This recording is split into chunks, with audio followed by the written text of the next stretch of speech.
My career journey is a little different, a little unconventional. I spent 10 years as a Chicago police officer, thought it was going to be my life, thought I was going to work there 20, 30 years, get a pension, move up within the organization, and then, they say you have a strategy until you get punched in the face. And so that was my strategy until I got punched in the face. So I had the opportunity to work for the superintendent, which is the chief executive officer, as a policy and communications advisor, among other roles on the police department. And did that for a long time, loved it, worked at the highest levels of government, worked very closely with City Hall and Mayor Daley at the time. And then one day my superintendent's contract wasn't renewed. And so they took all of us and sent us back to midnight, seized our hard drives, and walked us out the door. It was very much like a movie. And so I kind of had to reassess what I was doing, because I had gotten to the very top of the police game, and then all of a sudden, within the snap of the fingers, I was back where I started, in patrol in a squad car. And so I'd been there 10 years. They had not offered a promotional exam. I had got my master's degree along the way, started my own company, and thought, hey, maybe I can try the private sector.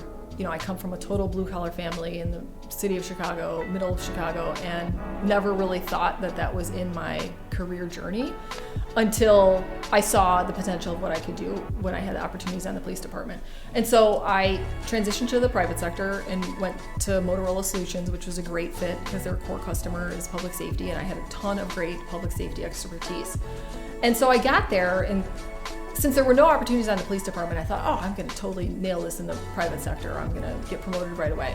And realized, no, that's not really how it works. That's not the case. And I almost had to relearn job skills because what worked on the police department didn't work in the private sector, in business. And so a lot of times I found myself banging my head against the wall and like, how do I influence people that maybe don't report to me? How do I get a new idea past a bunch of layers of authority within an organization? And I really had to get smarter and more strategic about what I was doing. And so I read every self-help book, every business book to try and just get better at what I did. And that eventually led me to getting a doctorate degree. And that's really where things started to click.